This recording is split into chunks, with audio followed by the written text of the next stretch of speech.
Et bonjour à tous dans la vidéo d'Alexander Ultimate. Dans cette vidéo, je vais démonter cette fausse idée reçue sur les dinosaures. Parce que je trouve que comparé aux requins, on utilise bien plus de fausses infos sur les dinosaures pour les exploiter, alors qu'au niveau des requins, c'est plus, on va dire, le fait, on va dire, ouais, de montrer qu'ils sont tueurs et tout, alors qu'en soi, comme j'ai dit, ils tuent même pas plus d'une dizaine d'êtres humains par année, voire moins ou plus selon les années, mais ça reste très faible comparé à d'autres animaux. Donc là, il est question des dinosaures, et la première idée pour moi qui je trouve qui est la plus absurde, parce qu'il y a quatre choses que les dinosaures ne sont pas, mais la première chose que ne sont pas les dinosaures, c'est que toutes les espèces disparues ne sont pas tous des dinosaures. Wow, mais c'est vrai, et même, prenez juste un seul exemple, plus connu à dire que les dinosaures, les mammouths. Est-ce que les mammouths sont des dinosaures? Ou même les smilodons sont-ils des mammouths? Non, dire des mammouths, les smilodons sont des mammouths. Est-ce que les mammouths ou les smilodons sont des dinosaures? Non. Donc c'est déjà cette première idée déjà, c'est basta. Puis après, est-ce que les dinosaures ne sont pas des reptiles? Parce que on peut croire, parce que les dinosaures, ça veut dire terrible lézard, et comme les lézards sont des reptiles, de croire que les dinosaures sont des reptiles. Non, les dinosaures ne sont pas des reptiles. Les dinosaures sont d'une famille et ont un ordre différent des reptiles. Donc du coup, les dinosaures ne sont pas des reptiles, comme on pourrait le croire à leur définition de leur étymologie. Puis après, si on reste au niveau des reptiles, il y a aussi les reptiles marins, tout comme les plésiosaures, les lézards à cou long, et les pliosaures, les lézards à cou court. Et pour terminer, les ptérosaures, parce que même ptérosaure, dinosaure, c'est deux termes différents. Dinosaure, terrible lézard, et ptérosaure, lézard ailé tout simplement. Donc, et même lorsqu'on compare des ptérosaures à des oiseaux qui sont plus ou moins des dinosaures, on dirait plus ou moins ailés, plus ou moins, parce que les dinosaures terrestres comme les autruches ou les émeus, on peut pas forcément les comparer aux ptérosaures, mais lorsqu'on compare la morphologie des oiseaux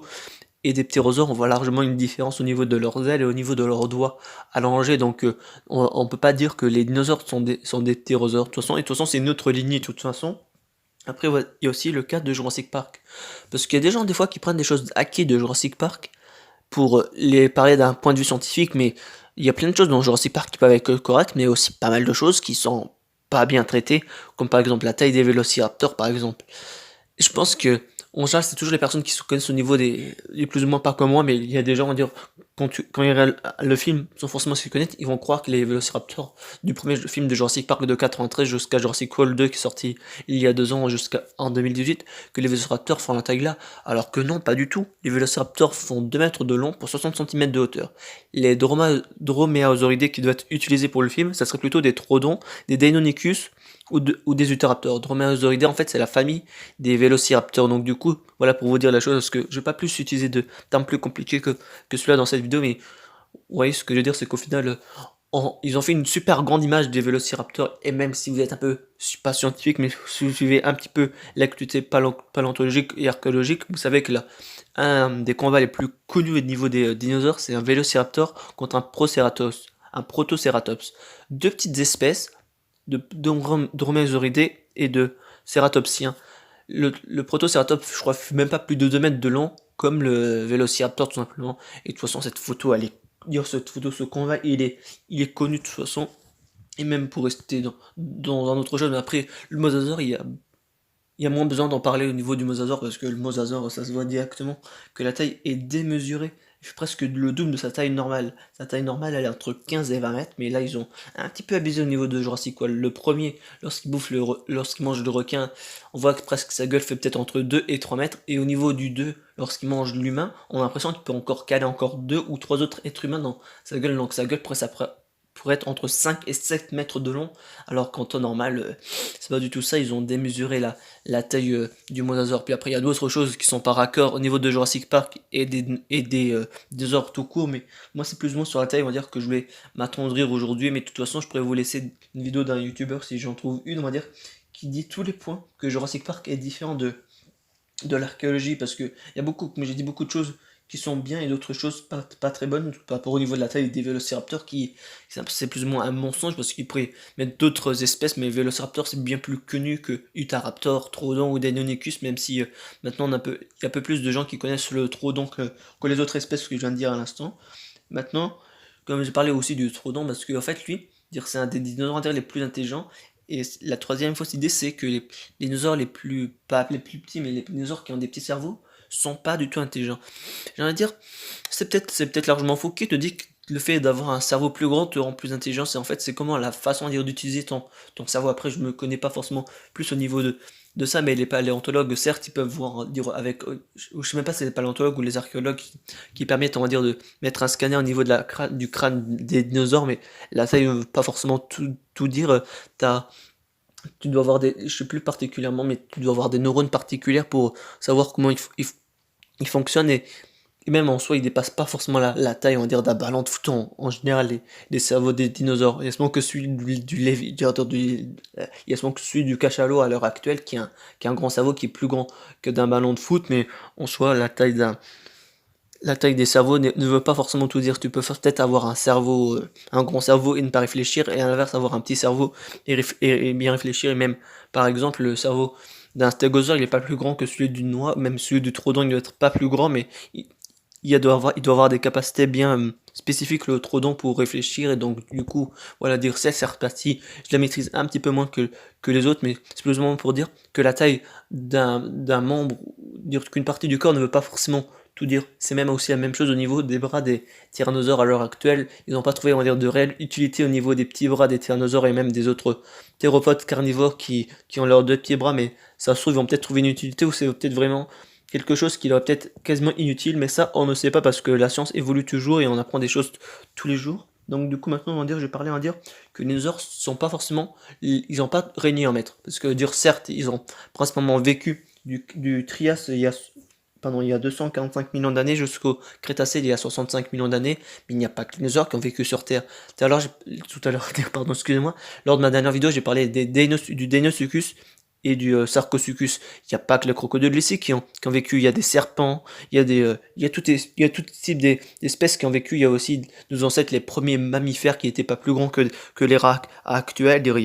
Il y a pas que les dinosaures qui ont régné. Dire, certains, eux, c'était peut-être les plus grands terrestres, mais il y avait aussi certains crocodiles, comme j'ai dit, Sarcosuchus et Deinosuchus qui étaient gigantesques. Puis après, tu avais des Caprosuchus qui faisaient aux alentours entre 5 et 8 mètres. Puis après, tu avais aussi des Puraseurs, mais après, j'ai pas, c'était tous les crocodiles, mais ce n'est pas toujours les dinosaures qui ont régné. Et même tout à l'heure, j'ai dit ceux que ne sont pas les dinosaures. Les ptérosaures et les reptiles marins ont dominé les ciels et le fond des mers. Donc du coup, les dinosaures, ils n'ont pas forcément régné en maître, mais ils ont quand même colonisé plus ou moins la Terre, mais c'est pas eux principalement, tout simplement. Parce qu'on se dit toujours, c'est les dinosaures qui ont vécu pendant l'ère mésozoïque. Oui, mésozoïque, à chaque fois je me trompe, mais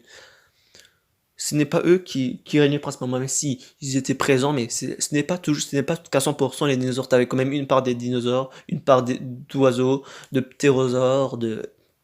il y avait une part de tout, il n'y avait pas que des dinosaures, donc les dinosaures n'étaient pas, les dinosaures n'étaient pas tout le temps présents sur la Terre pendant toutes ces périodes. Et je parlais aussi plus ou moins des dinosaures carnivores, parce que avec les films de Jurassic Park, par exemple, les Jurassic World, on m'entend dire toujours à chaque fois des grands carnivores, des grands herbivores, mais en soi, ils sont pas tous aussi grands. Ben, en plus, dans le Jurassic Park 2, ce qui était quand même bien, c'est qu'ils ont montré des Compsognathus, qui sont là un des carnivores des plus petits, et même en comparaison, parce que on voit au niveau des hadrosaures à chaque fois qu'ils montrent des Parasaurolophus, mais il y a une autre famille, on va dire au niveau des Gallimimus, non, je vais éviter de dire le nom, mais même j'ai un doute pour éviter de bien le dire, mais la famille des Gallimimus, ils ont une famille en plus ou moins, c'est toujours imitateur, parce que mimus ça veut dire imitateur tout simplement, et au niveau de leur famille, en général, parce que le Gallimimus, il est assez imposant, mais les Dryosaures, par exemple, ils sont largement plus petits que les Gallimimus. En soi, on nous montre toujours les plus grands, mais il n'y a pas que les plus grands, et même aussi les premiers amphibiens, comme les Ryops, par exemple, ou d'autres, ils faisaient pas plus que 3 mètres, mais après, les Ryops, c'était avant les dinosaures, mais en soi, on nous montre, on dirait, les dinosaures comme gigantesques, mais ils sont pas tous gigantesques, et même tout à l'heure, j'ai parlé du Vélociraptor et du Protocératops, ils sont pas si grands que ça, puis après, t'as certains petits oiseaux comme l'Archaeoptéryx qui ne savaient pas voler, référence si vous savez. Et après, du coup, ben, en soi, on nous montre des dinosaures gigantesques, mais en soi, ils sont pas tous gigantesques. Mais après, c'est toujours ça le problème. En fait, on veut nous vendre, on va dire, les plus grands et les plus impressionnants, mais après, il peut y avoir aussi des plus petits. Et même, plus ou moins, mon problème, moi, dans les animaux actuels, c'est que moi, je suis bien plus fasciné par les crocodiles, les requins et les serpents, mais je suis moins fasciné, par exemple, par des koalas, ou même des souris, ou même toutes des petites espèces, mais au niveau des dinosaures, je suis autant impressionné par des petites espèces que des grandes, mais à l'heure actuelle, les petites espèces, je m'en fiche un petit peu, mais après là, je parle un petit peu de par rapport à ma vie personnelle, mais donc du coup, voilà. Et maintenant, je parlais aussi, comme j'ai parlé des oiseaux, on va dire que tous les dinosaures ne sont pas éteints, parce que en soi les grands dinosaures sont éteints, mais il reste encore certaines familles de dinosaures qui se restent principalement les oiseaux, mais ils sont peu à avoir survécu à l'extinction des dinosaures. Il y a des crocodiles qui ont survécu, il y a des oiseaux, et il y a aussi les mammifères pour qu'ils évoluent, qui donnent l'homme à un certain moment, donc c'est déjà de un. Parce que là j'ai dit tous les ordres ne sont pas éteints, mais genre en soi, il y a aussi, comme à chaque extinction de masse, à chaque fois il y a toujours un certain pourcentage, on va dire, qui disparaît, mais lors de la troisième, si je ne me trompe pas, il y avait 95% de la vie terrestre qui avait disparu, donc la troisième extinction de masse a été la plus importante, parce que je crois pour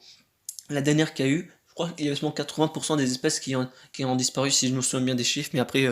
je suis pas là pour vous parler des chiffres, mais c'est pour plus bon pour vous dire, on va dire que tous les oiseaux n'ont pas disparu, et après toute l'évolution qu'il y a eu des oiseaux, là, de toute façon, on a différents types d'oiseaux, entre le cassoir, je veux dire l'antilope,